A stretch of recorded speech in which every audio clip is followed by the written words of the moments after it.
presentation. Okay. So yes.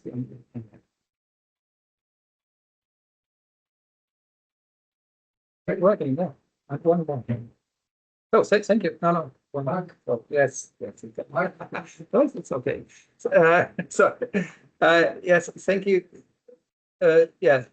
In this talk, I will propose a way to differentiate the concept of informality as a social phenomenon in a manner that is both relevant to political practice and theoretically substantial. First, I will explain the significance of informality in sociological theory of society and organization. Secondly, I will describe some key aspects of the political challenges associated with the phenomenon of informality. Building on this, then I will thirdly establish the distinction between regressive and transformative informality and explain its consequences for political practice.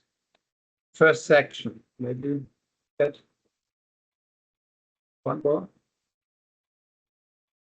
Oh. One more. So.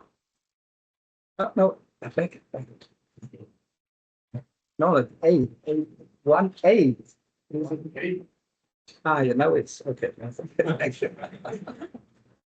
So, the first section in sociology, the development of modern societies has consistently been discussed as a process of formalizing social relations. Through the market logic of capitalist society, as Karl Polanyi most succinctly demonstrated in his book, The Great Transformation, which you may know, economic relationships were detached from their embedding in a cultural and moral context and subjected to the logic of exploitation. The standards of tradition and historically developed moral concepts, for example, in determining fair prices, were suspended in favor of a purely monetary value-oriented calculus of utility. With regard to labor, the English historian E.P. Thompson described the displacement of moral economics, as he termed it, the culturally anchored and traditionally legitimized standards of fair wages, by the logic of labor markets regulated by supply and demand as an extremely conflict-ridden process in the formation of the working class. Karl Marx famously described the socio-economic logic of capital as a contradictory dual structure. On the level of the economic conditions of the market economy, as a contradictory unity of the use value of commodities and the exchange value. On the level of production, as a contradictory unity of concrete and abstract labor. As a regime of abstract societization that, however, in the process of the accumulation of capital, can only seemingly and not actually detach itself from the material basis of society and concrete labor as the basis of all creation of value. The sociologist Max Weber describes the emergence of modern bureaucracy as a process of rationalization and formalization of social relations and its domination by formal rationality. In his famous philosophy of money, Georg Simmel, the German social philosopher, traced how, in connection with the spread of monetary transaction, formal thinking, calculability, and abstracted forms of the coordination of social life became established not only in economic conditions, but also in the cultural superstructure of society. Jürgen Habermas, a main representative of the Frankfurt School of Social Philosophy, described the process of modernization as a development of abstract systems rationality at the level of the coordination of social action, which increasingly undermines and, as he put it, colonizes the life world-based foundation of action, thus depriving it of its autonomy and self-organization and subordinating the life world to the functional system imperatives of capitalist economy and of abstract and formal law. The tense and contradictory dualism of system and life world has since become a central topos in the critical analysis of modern societies. Anthony Giddens to cite one final example from the various approaches to a sociology of modernity, described modernization in his book Consequences of Modernity as a process of disembedding social relations, that is, the detachment of social mechanisms from the context of life, shaped by traditions, local cultures, and immediate personal relationships, as already described by Polanyi. On the one hand, this has enabled enormous dynamism in social development with the emergence of global markets and communication networks, the establishment of technological and scientific rationality, and also the liberation of individuals from constraints of traditional bonds. The downsides of modernizations, however, are the increased contingency of social relations, insecurity, and alienation, which repeatedly call into question the stability and cohesion of modern societies. Modern society, therefore, is permeated by contradictions in its most elementary structures. Contradictions that, on the one hand, keep it in motion, but on the other hand, repeatedly plunge it into crisis and conflicts. The duality of formality and informality, I argue, is a significant expression of this contradictory fundamental structure of modern society. Next slide, please. Next. Thank you. Modern society. It would certainly be an oversimplification to limit this to capitalist society. As we have learned in recent history, even socialist societies cannot resolve this fundamental contradiction between system and life world, between system integration and social integration, and indeed between formality and informality. Abstract social systems depend on life world structures and endanger themselves when they undermine these structures and threaten their continued existence. Society requires system integration and at the same time functioning social integration. The system integration becomes autonomous and social integration no longer takes place to a sufficient degree. The cohesion and in the long term, the very existence of society is at risk. According to the thesis of David Lockwood, to whom Habermas also refers in this respect, with his distinction between system and life world. In the tradition of communitarism, civil society, also a sphere of informal self-organizations within the social sphere, is emphasized as an important resource for social cohesion and democracy. At times, particularly in the social sciences, civil society has been readily invoked as a positive counter-image to the abstract concept of socialization through the market and the state.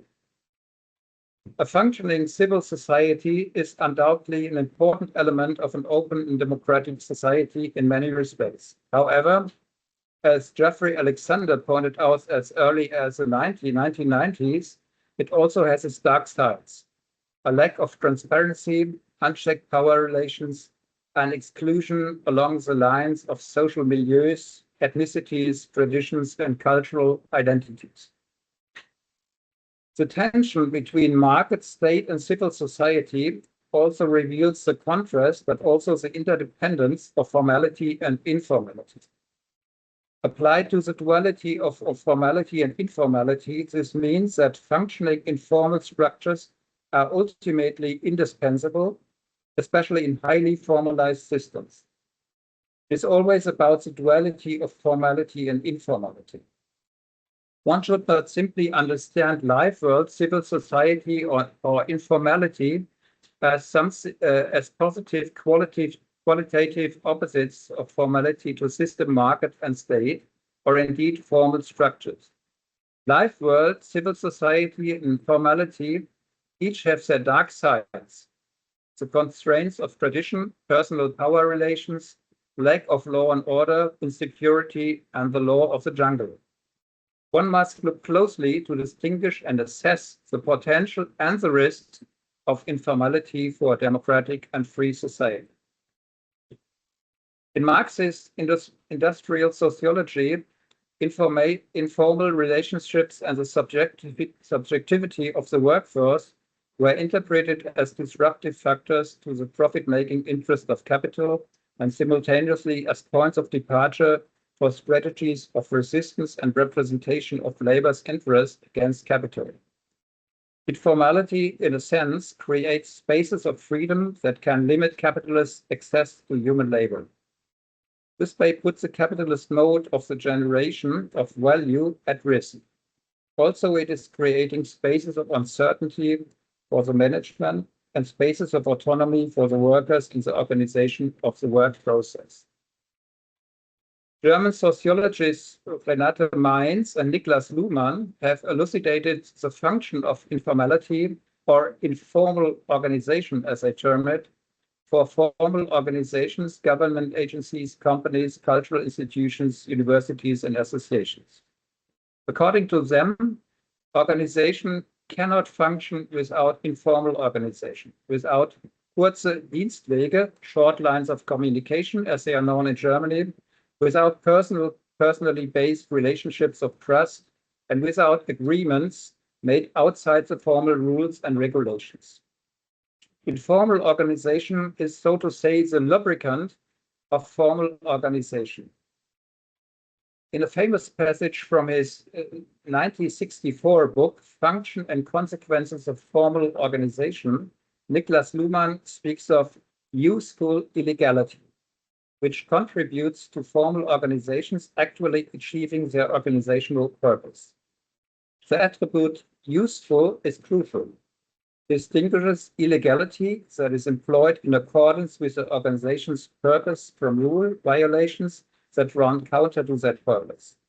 If two colleagues, for example, disregard certain rules to quickly resolve specific problems in the production process, this can be productive for the company if adhering to all rules would have resulted in a longer production outage.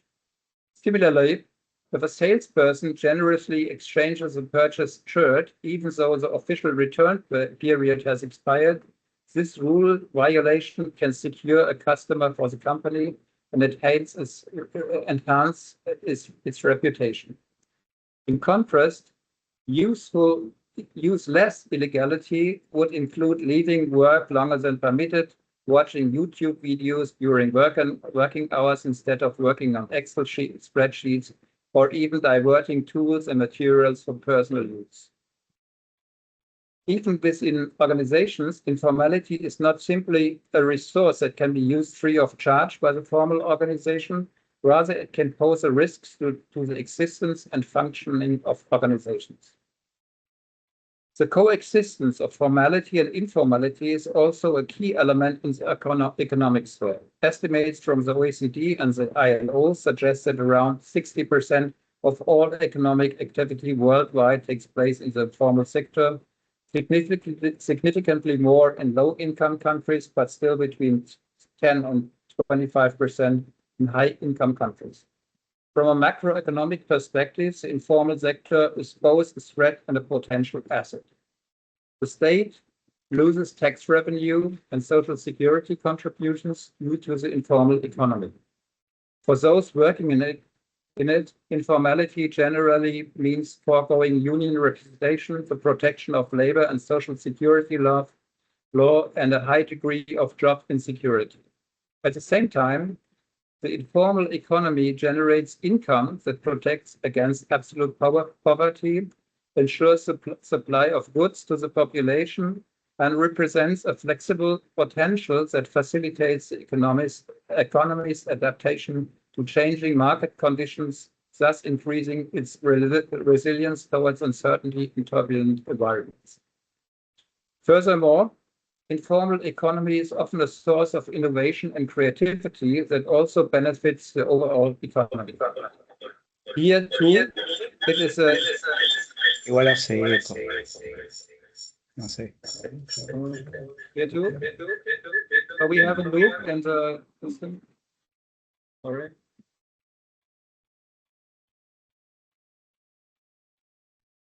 Okay, so it's okay now. It's okay. Sorry. Furthermore, uncertainty and turbulent environments, the informal economy is often a source innovation and creativity, I said it right. Here too, it is the dual nature of informality that must be emphasized. It jeopardizes social cohesion through the segmentation of markets. The social divide is between secure and precarious sectors and the erosion of legitimacy of institutions. At the same time, however, it can safeguard social reproduction and compensate for the dysfunctionality of institutions and formal regimes. Second section. Next slide, please. Next slide. Next slide. Oh, it's okay. Thank you. Taking no one. Oh, thank you. No. Oh, one back. One back. Okay. Thank you. Thank you. Taking this a step further and not merely considering the coexistence of formality and informality in the economy and society, another dimension of the complex interplay between these two modes of sociality and socializations becomes apparent. In the temporal dimension, we see transitions from informality to formality and from formality to informality, both in individuals' work histories and in the life cycles of companies or entire industry. When a job in the formal economy is lost, informal employment is often the only way to earn an income. However, in functioning labor markets, this informal employment can also serve as a stepping stone to a new job in the formal sector. François Robot told us something about that in the morning session. Often informal activities. No. I tell you. That's okay. However, in functioning labor markets, this informal employment can also serve as a stepping stone to new jobs in the formal sector.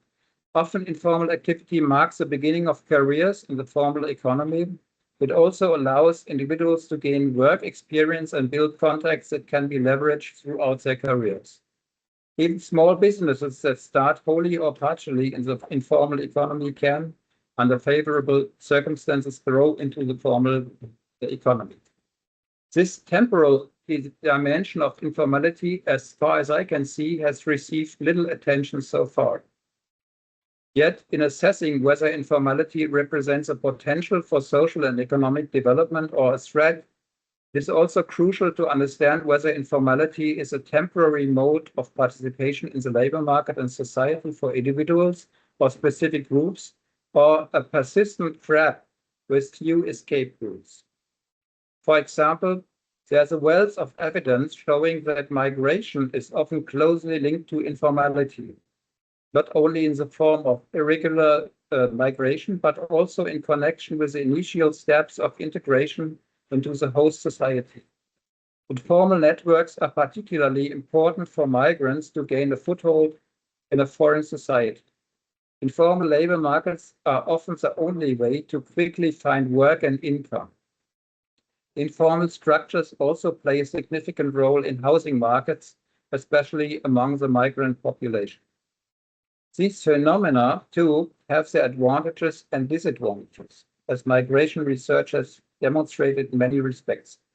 Undoubtedly, there are also highly undesirable side effects, including the scandalous exploitation of immigrants in the informal labor market, deplorable and exorbitantly expensive housing conditions, and business models that shamelessly exploit and perpetuate the misery of vulnerable immigrants. Nevertheless, the informal sphere can also be an important catalyst for successful processes of arrival and integration into host society. However, this is only true if informality in the temporal dimension is a state from which transitions into the regular labor market, the regular housing market, and full participation in the host society are possible. In Europe, for example, in connection with the migration waves following the enlargement of the European Union to the southeast of Europe after 2008, waves of growth in informal labor markets and informal and illegal economic activity could be observed, sometimes also linked to the misuse of social benefits. However, after some time, this activity partially transitioned into regular employment. thus normalizing itself. However, in some sectors, such as the construction industry, the cleaning industry, and certain services, irregular work has become entrenched and continues to pose major challenges to government regulatory policies. We experience both informality as a transitional phase and informality as a trap of persistent precarious working conditions and living circumstances. And of course, it's also true that no society can afford to have a large portion of the population living and working outside the rules that apply to everyone. Informality can foster social cohesion under very specific conditions, but it can also massively undermine it and put it at risk. It would therefore be important to be able to track how informality manifests itself in the time dimension. What material living conditions are associated with informality, what the conditions are for growing out of informal work, which groups succeed in this respect and which do not, how social and economic regulations interact with the dynamics of informality, and what influences politics can have here. From a sociological perspective, informality is therefore a highly complex phenomenon that defies simple judgments and can only be grasped with a dialectical terminology, both empirically in terms of the social function of informality and normatively in terms of critical assessment and subsequent policy options. Next slide, please. Yes, thank you. Informality is a necessary component of social order and societal reproduction. Its function would be misunderstood if we were viewed solely as residual traditions or even exclusively as a social pathology to be contained and overcome. We are always dealing with specific arrangements of informality and formality, which can take on very different forms in different societies and at different stages of social development. One could speak here using a term coined by the sociologist Norbert Elias of figurations. That is a specific order that should not be conceived as static, but rather as dynamic and fluid. Informal structures and practices can be functional in the sense of Mainz and Luhmann, as they allow organizations to circumvent rigid bureaucratic structures and ensure their efficiency. Organizations that would collapse under strict adherence to a rule. Writing to the rule maybe is a soft form of strike. Informal work can guarantee income and allocation of goods and services, thus contributing to the reproduction of society. Informality and formality, seen in this light, can be complementary, supplementing each other and stabilizing society. The latent function of informality in this sense would indeed be to stabilize formal structures by relieving them of burdens and compensating for functional deficits. This certainly does not mean simply justifying informality in all its problematic aspects. However, if one wants to understand why informality is so important, even in modern and developed societies, one cannot avoid considering its latent function. However, informality can also threaten social order, destabilize social institutions, and undermine cohesion. The figurations of informality move, in a sense, on a scale between stabilization and destabilization, and it should be the subject of social science research strategies to examine these figurations of the various forms of informality and the equally multifaceted formal structures and practice regulation in a society, in regions or in organizations, and to develop criteria according to which social phenomena can be classified in the multidimensional coordinate system between stability and destabilization. From a dynamic temporal perspective, the question arises as to what extent informality hinders or promotes social change. As we have seen, informal structures and practices can stabilize system and thus slow down or prevent social change in a progressive sense. There's indeed a dialectic between formality and informality. Moreover, informality itself has multiple phases. It can be an element of progress and the development of life chances in the sense of Ralph Davenport's concept. However, can also be an expression and catalyst of social pathology and societal decline, the perpetuation of inequality and precariousness, and the destruction of life chances. One must therefore look closely and be prepared to deal productively with a certain degree of ambiguity and contradiction. For the social scientific study of informality, as well as for strategies to develop a progressive policy of informality, a conceptual framework is therefore necessary, which can emerge from an internationally scholarly discussion. As a first step, next slide, please. Yes. As a first step in this discussion and as an initial suggestion, I propose distinguishing three types of informality. First, conservative informality is conceptualized as a type of informality preserving given patterns of a socioeconomic reproduction, preserving social segregation and segmentation of markets. Regressive informality as informality undermining institutional orders and as drivers of precarization and destabilization beyond a given space of informal socioeconomic activities. Thirdly, transformative informality as a driver of the enhancement of life chances, extending the choice of individuals and allowing them to formalize work, businesses, or other patterns of action step by step. In this respect, informality could even be seen as a supporting element in the development of a fair and inclusive society.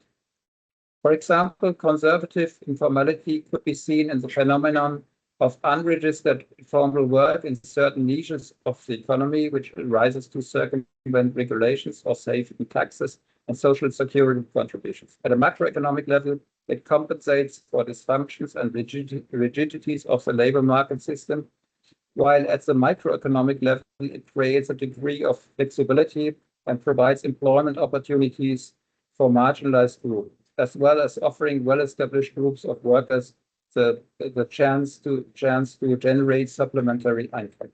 By helping to offset the shortcomings of the formal economy, informal work stabilizes the system and the associated arrangements of informal employment. I would subsume many phenomena of the informal economic in high-income developed countries under this type. When informality undermines existing institutions and destabilizes the economic system, exacerbates inequality and leads to the spread of precarious work and living conditions. In short, when informality intensifies a downward trend for certain groups, regions, or sectors, I would speak of regressive informality.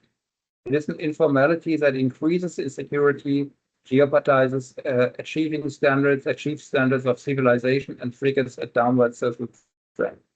When employers in an otherwise prosperous environment rely on informal employment on a larger scale to cut costs and increase profits, as we see it in the agriculture in the US or in southern Spain, this would be an example of regressive informality. This undermines social standards, puts pressure on unionized companies, and promotes the spread of precarious employment. Regressive informality perpetuates precarious working and living conditions and diminishes life chances by reducing options and trapping people in unregulated personal dependence. In fact, informality always has regressive elements. This is part of the dialectic of informality. On the other hand, there are, of course, significant areas of the informal sector that also exhibit characteristics of alternatives to the dominant capitalist economic system, or maybe better and more realistic, of pathways to transform capitalist societies into more inclusive and equity-based systems.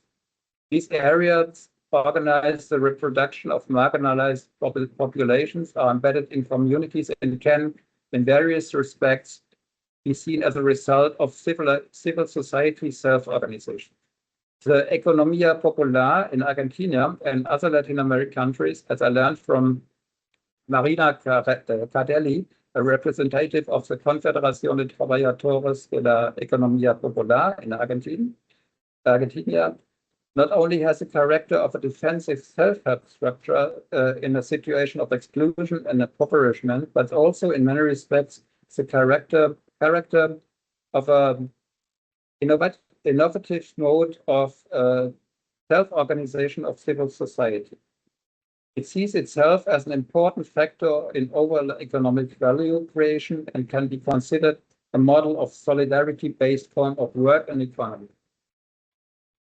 Quote, "We are a laboratory of social change," says Marina Pradelli, thus also attributing a transformative potential to the Economia Popular. It embodies, at least in parts, alternatives of a needs-based and inclusive economy that can challenge the formal economy, which is currently in a state of perpetual crisis in Argentina. It incorporates elements of empowerment and what Amartya Sen described as capability, the ability to act autonomously in a way that fosters change. CTEP also aims to make the social achievement of the formal economy accessible to people. I'm okay. And the economy popular to form then two social movements that fights for adequate legal frameworks for the sector of the economy, thereby gradually integrating it into the formal economy. The proposed distinction between three types of informality is, of course, an idealization, and there is unlikely to be a one-to-one correspondence with reality. What is likely to be found in reality are always hybrid forms and arrangements of different forms of informality. It would be the task of empirical socioeconomic research to examine more closely which structures and dynamics exist in this regard in individual societies, which factors promote the emergence of transformative informality, and which factors promote the spread of regressive informality. Furthermore, social reality is always characterized by arrangements of formality and informality, which can be mutually enhanced but also limit each other and which change social development. Finally, it would be necessary to examine to what extent the proposed categorization can serve to identify policy options regarding informality to the governance of informality. While government policies towards a regressive informality should logically take a more repressive approach, a selective approach would be advisable for the conservative informality. You see this table.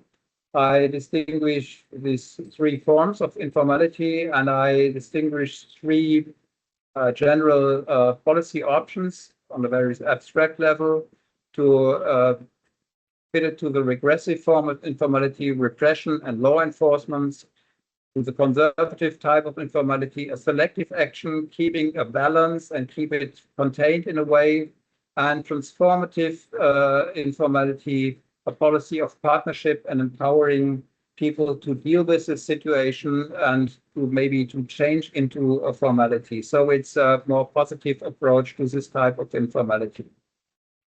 To come to an end, a conclusion, informality is a complex phenomenon that requires a nuanced approach on both research and practical policy. It has productive aspects that are essential for the healthy development of society. However, informality can also be an expression of societal decline, the erosion of social capital, and the destruction of life chances. These two aspects often intertwine, make close examination of the relevant social phenomenon crucial for developing appropriate political strategies to address informality.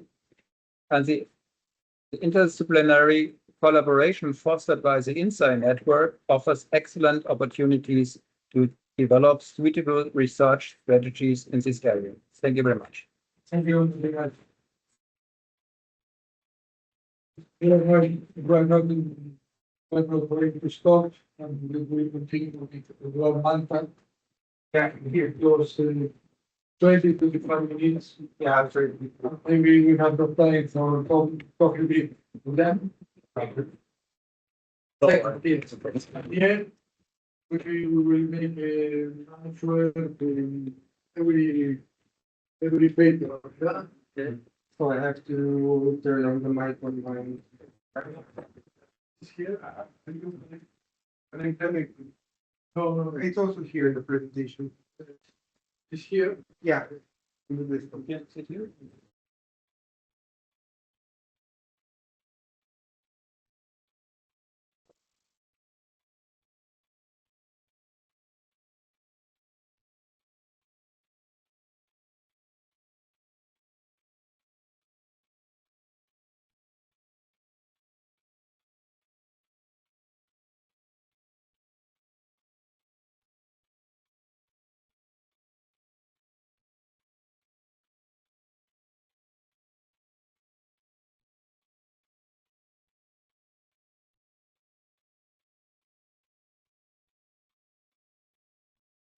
Count between,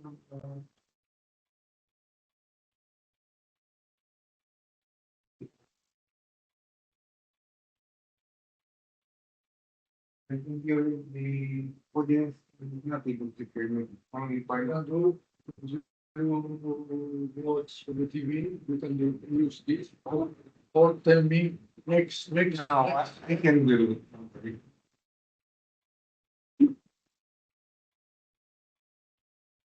Stay on the desk. So just on the desk and you push the screen on the left. You can also look at that's a good one. Yeah.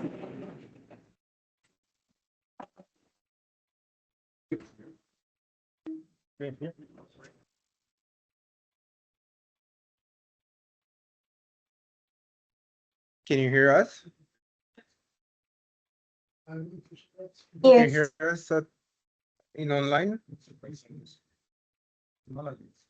yes, it's Yes, fine, we but can hear you.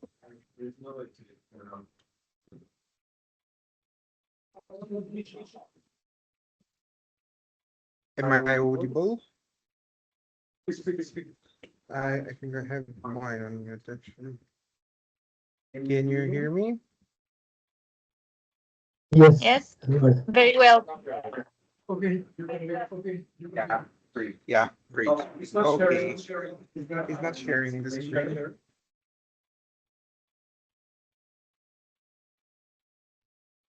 Yes.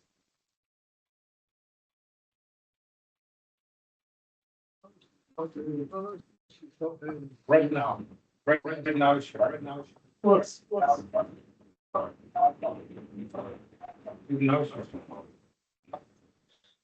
Okay. Okay,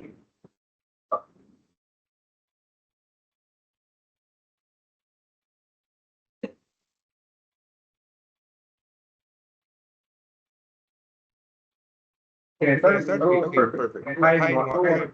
Hi everyone. Um, can you continue the point?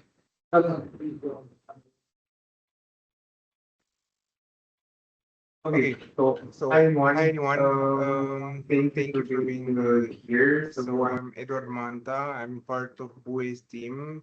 I'm on site in Rio in this moment. The rest of the team is online. And for this research paper, we collaborated with our so basically with Professor Esteban Niña from Pontificia Universidad Javeriana from Colombia. So we started to develop this research during our first secondment in Colombia. And what we studied for this research was basically the informality that altered the business cycle. It was a national reassessment of Okun's law in Colombia. So I'm going to start with the motivation and why this topic matters. So basically, in Colombia, the workforce in terms of informality is over 50% of the population, and this is according to DANE. There is also dualism structural labor market. In terms of policy gap, there is some limited understanding of cyclical versus structural roles of informality. And while Okun's law may not hold in economies with large shadow sectors, we wanted to try to see if still this law applies to Colombia. Now, moving on to the next slide, and I'll quickly introduce you some overview of the literature. So we have some pillars such as law in emerging economies, and here we can talk about the occasional elasticity that is pretty volatile. In Latin America, for example, there is a weaker responsiveness due to high informality and also due to flexible labor markets. And in case of Colombia, for example, there is also a small to moderate elasticity with the regime variation. In terms of informality and labor market adjustments, there is basically a counter-cyclical safety valve in terms of informality, while in terms of shadow economy related to Colombia, we found that the informal work is a persistent phenomenon of over 50% of the population. And there is also a very segmented labor market in Colombia, and there are some pro-cyclical behaviors of informal consumptions. Then I'm moving on to the research gap. So we found out that most studies treat informality as structural but not cyclical. And we thought that from the classical Occam law, shadow economy, taking into account shadow economy, was missing, at least for Colombia. So we wanted to basically evaluate short-run shock absorption versus long-run constraints using the shadow economy.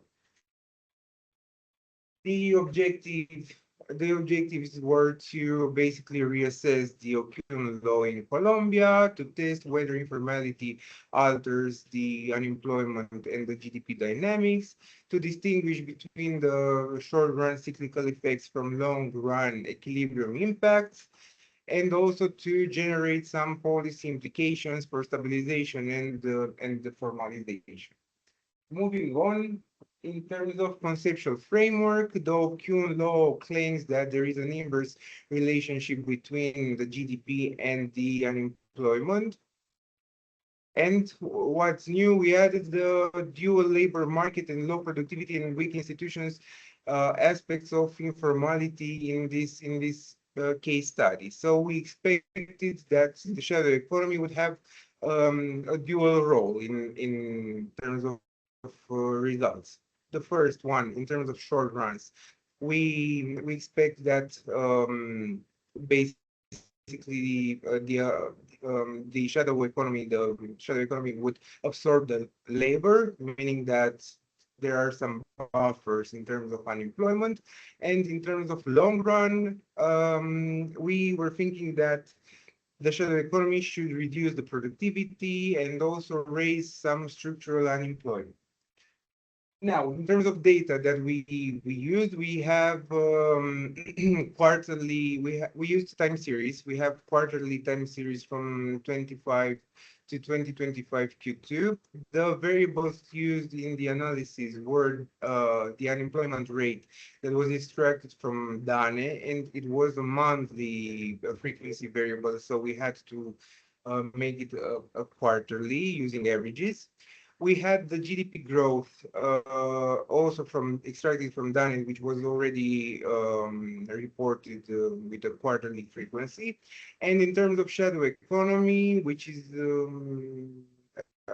basically we took the latest estimates that Professor Delano provided together with Aslani and Schneider. Those estimates are annual, and we needed somehow to transform them into quarterly. And for that, we have used the method Chow-Lin, which is a method that uses regression-based interpolation, that it preserves dynamics using autoregressive residuals, and also it's a standard in IMF and the other national accounts estimations. In terms of methodology, we have employed ARDL model. Why we use this type of model is because it handles the mixed orders of integration of the series. So basically, we expected that some of the variables would be stationary, the other ones non-stationary. So that this is why we employed this method. It also captures short and long run dynamics, and it's also very suitable for small samples, and it also incorporates distributed lags reflecting labor market inertia. In terms of model specification, we created the function unemployment rate as a function of lagged unemployment rate, lagged economic growth, and lagged shadow economy. And the optimal model that we selected was 3 lags for each of the variables. And for that, we have information criteria such as Akaike and big. Big. Also, we used also the co-integration test, bounds F test, to demonstrate the differences between the orders. So here we have the unit roots test. We have the results of augmented Dickey-Fuller. We can see that economic growth is stationary in level, while unemployment rate in shadow economy would be I1. So the next thing naturally was to test the co-integration. In terms of co-integration, we obtained for the valve test the p-value less than 0.05, meaning that we have co-integration between the variables, meaning that basically we have a pretty stable long-run equilibrium between the three variables. Then we have here the estimates of the short-run results. And in terms of main findings, we see that the economic growth is negative and significant, meaning that the O'Kuhn law holds in Colombia. And in terms of informality, it has an altering short-run effect, meaning that there is an immediate drop in the unemployment rate, and there is also a strong rebound in the following quarters. Then, we moved to the long-run results. Shadow economy here provides a positive long-run effect on unemployment. There is also higher informality that raises the equilibrium in terms of unemployment. And the good news is that the fact we have some negative values for the ECT, the error correction term, meaning that there is a rapid convergence in terms of a few quarters. Here we have the dynamic multipliers. When we talk about shocks in the economic growth as a proxy for GDP, we can see in the plot that there is a persistent negative unemployment response, and it also confirms the stable O'Kuhn elasticity. While in terms of shadow economy shocks, we can see that on the short run, the unemployment decreases, while on the medium to long run, the unemployment would start to increase a bit. Here we have the fitted versus long run equilibrium. We obtained a pretty high accuracy for the model, so the variance is explained by about 97%. We can see that in the first plot that we have a pretty long run, a pretty stable long run path. And in the second plot, we can see that the deviations are corrected quickly, so there is a very strong equilibrium in the phenomenon. In terms of conclusions,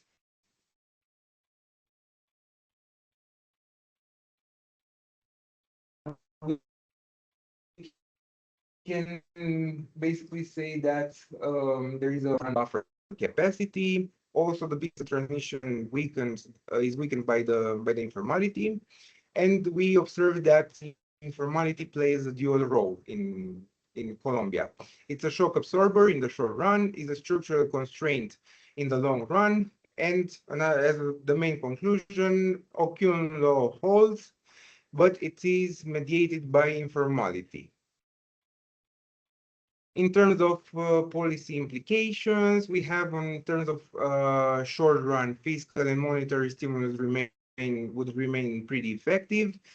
We know that labor market reacts to GDP growth, and in terms of long run, there are some reducing structural unemployment requirements, such as lower formalization costs, simplified regulation, tax and labor inspection capacity, better social protection, or productivity enhancing investments.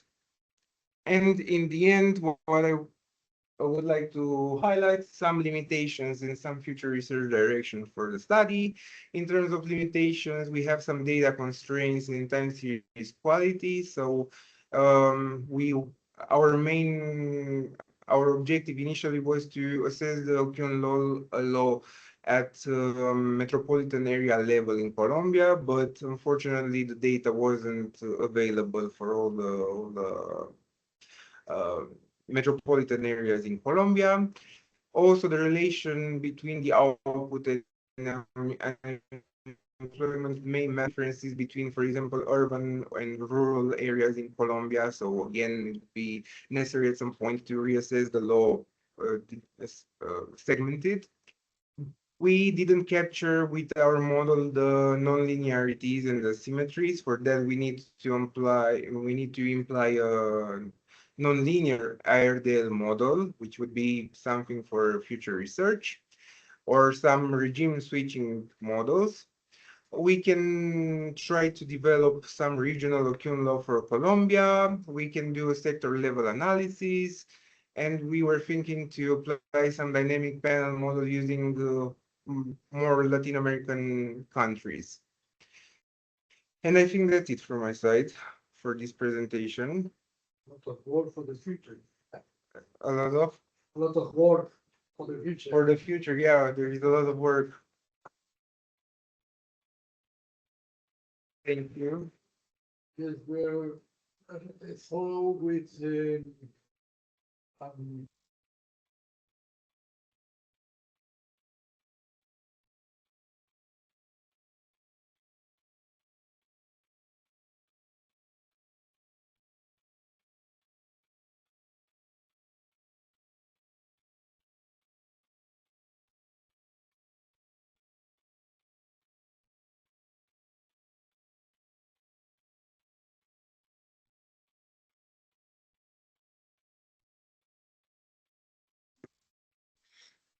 Santos, Raúl, good afternoon. It's okay? I can continue? Yes, Diego. It's perfectly. Okay. Thank you very much. The presentation, you can see the presentation? Well, all right. Yes. This presentation is a brief of the paper, of my paper, in which I would like to show a first estimation of a part of the Argentina's informal economy. Okay, to do that, I base on data, microdata of national accounts and our statistic institute, INDEC, which is national too. The main idea was consider or can do a kind of merge of two things, the informal sector,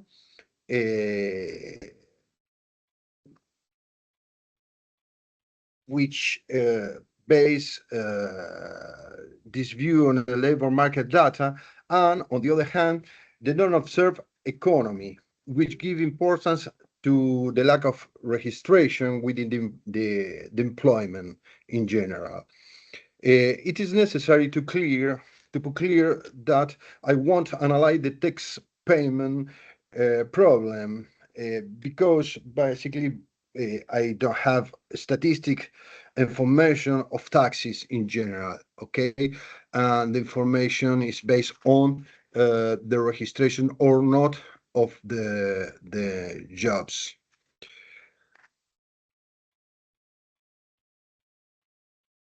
I will go directly to the point. I'm going to talk about the huge problem in America Latina using Argentina, a case study. But this presentation probably is accurate to other countries of our region. However, we often look the informality from only angle informal employment, but today I want to share some insight from the Argentinian case, not just from the labor market perspective, but from its economic way. Something that surprisingly hasn't been studied enough in Latin America. In our region, the vast majority of the research on informality focuses on one main thing: what kind of worker have an informal employee. Also, we use to the structural view based on the Latin America structural people like Previs, Pinto, Quijano, Nun, Carboneto, others, among others, whose informality as the result of deep structural imbalances in our societies. And the ILO perspective too, coming from Hatzinger model and Tuckman, which focus more on labor market segmentation. But mostly, we look at informality as a labor phenomenon, not as an economic phenomenon, which is more common within European view. Then our goal now, today, was to show the economic weight of Argentina's informal economy. Obviously, as a first approach on the problem and as a way to complement both views. To do this, I follow one of the approaches recognized by the OCDE for measuring the non-observed economy, the national accounts approach. That means, in our case, using macroeconomic data from INDEC, the Statistics Institute, using microdata from the Continuous Household Study, the well-known EPH, and combining this with a conceptual tool called the dynamic potential matrix, which allow us to combine the information and to do the interpretation. Our two main hypotheses are: first, most of non-registered employment comes from the structural informal sector, not from evasion or regulations, rules, instead by incapacity in its capital reproduction. The second, the informal economy is economically big enough that countries like our countries cannot afford to ignore it when designing the public policies. Second, we want to show the Argentina's long structural break. It is necessary to see later the problem of no registration.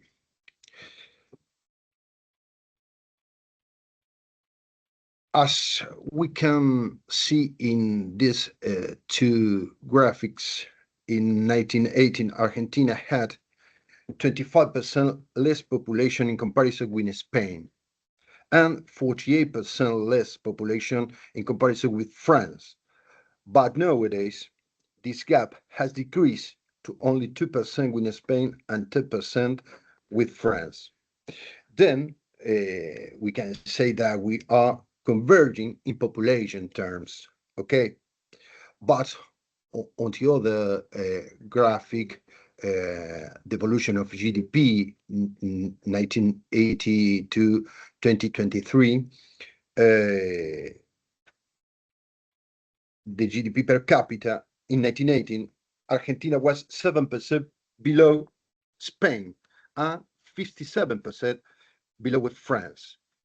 And nowadays, we are 41% below Spain, and the gap increased to 64 with France. All right. This is a process that we called the Latin Americanization process of Argentina over the last 50 years. If we look this chart analyzing the GDP per capita gap, taking Argentina as a point of comparison. On the one hand, with developed countries, the gap is more than 47 points. For example, 47 with Spain, 51 or 52 with France, and near 60 points with Germany. Okay.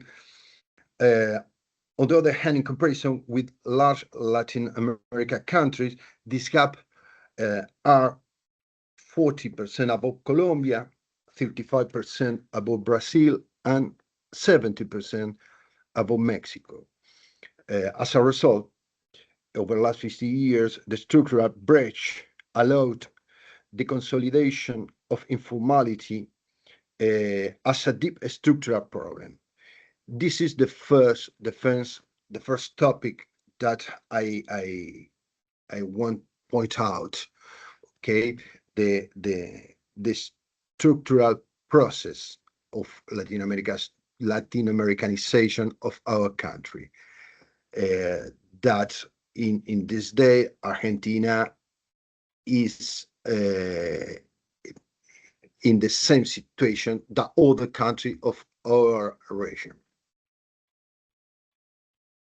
Assuming that, with a fact, we want to show the measure in the coming with or informality, but combining it with the structural view presented.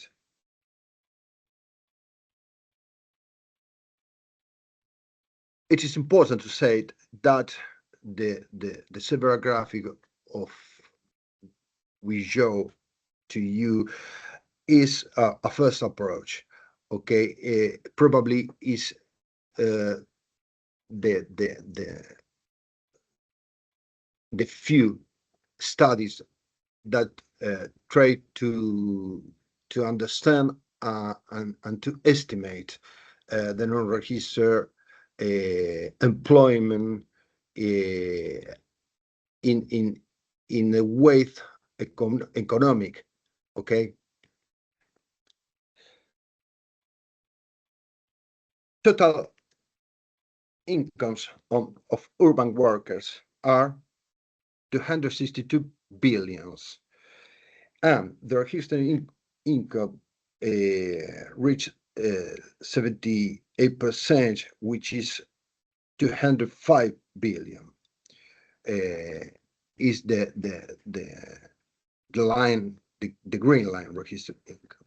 The red line, non-registered income in Argentina, are 57 billion, which is 22%. This measure, okay, is already enough to show how important is the informality as an economic problem besides the labor market problem.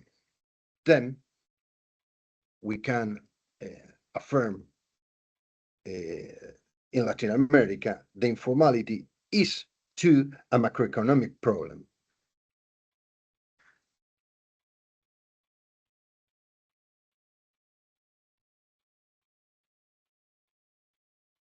Analyzing the non-registered condition, but in this case, by the structural characterization, we have two things. Within the structural informality, the non-registered worker represented 57%. Okay, but if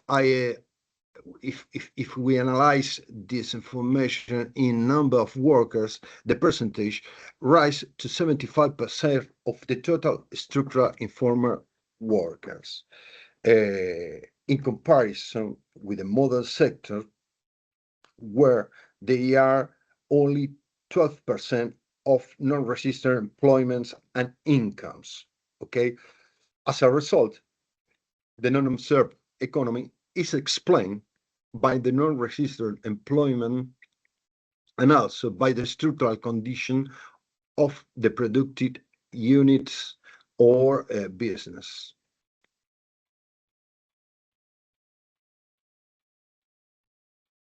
Then we think that there is a relation among structural condition, registration condition, and the incomes of worker.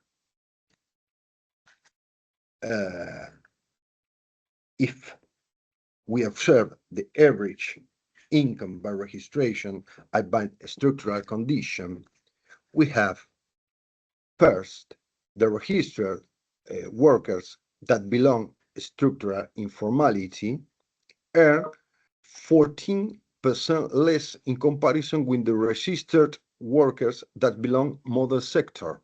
Okay. And second, the non-registered workers that belong structural informality sector earn 26% less in comparison with the non-registered worker that belong to the informal sector. Sorry, to the mother sector. All right. Then we have two dimensions of different levels. All right.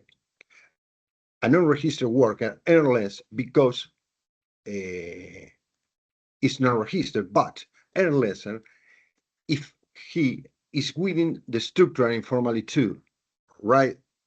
Then we point out that the structural informality as a variable, as a structural variable, contribute to explain the non-observed economy or the non-observed salaries and incomes of the workers. Related to the productive sectors, it is important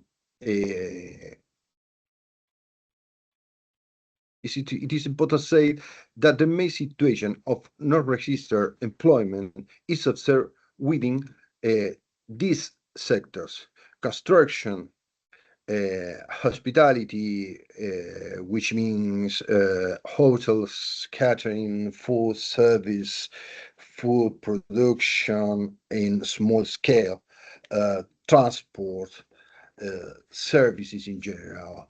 In these 4 to 6 sectors, we concentrate the 60 or 70% of the cases of informality. And in terms of size of companies, the phenomenon is focused on companies with less 10 workers. All right. For example, if I think in the core or structural informality, 42% are single people working alone, no syndicalized, and out of small chains of value. All right. There are some conclusions that we arrive from this analysis. First, we have what in sociology it is known as an alternative relation among the sector which workers belong, the registered or non-registered condition, and third, the level of income that probably they could earn. Then a person earns less income because he is a non-registered worker, and even less income too because he belongs to the structural informal sector. Third, we have 2 dimensions of different level of influence, influencing on the size and the shape of Argentina's informal economy. The first, on the one hand, the structural dimension, which explains informality in long-term behavior, and it is also a proxy of Argentinian social and productive problem, the fracture or the bridge that we pointed out before. On the other hand, we have the legal dimension, which explains 2 main short and middle term and non-structural behaviors. First, possibly the circumvention or evasion of labor regulation for those who come from the mother sector. For those, we need policies that I think Matthias point out, we need policies of repression, for example, okay? But second, we have all the cases where the incapability to comply with the current regulation, and for those who come from the structural informality sector, for they, probably we need policies based on policies of partnerships, okay? But when these distinctions, when we lack of this distinction, the policies, the public policies have problems on efficiency in general, okay? That we hope that this work will be useful to future studies that could combine the structural view based on the behavior of the labor market and all the views that take the macroeconomic problem seriously and combine it on a whole glance over the problem. Thank you very much.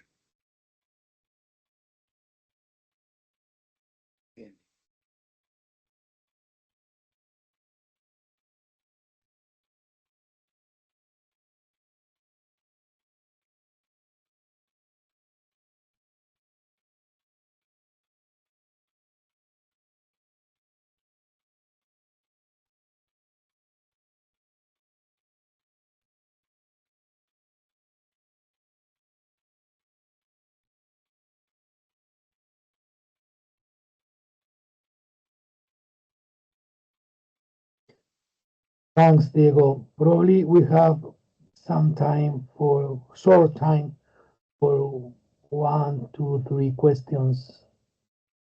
If somebody want to ask about the 3 papers that we have here, is now the time, please.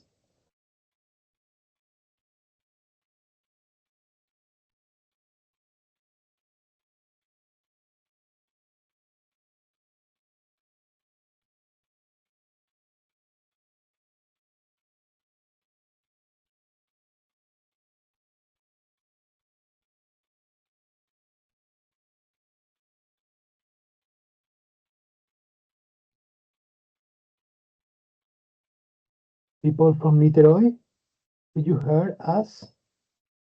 Is somebody at the floor who want to ask? Or please tell the role of moderator on if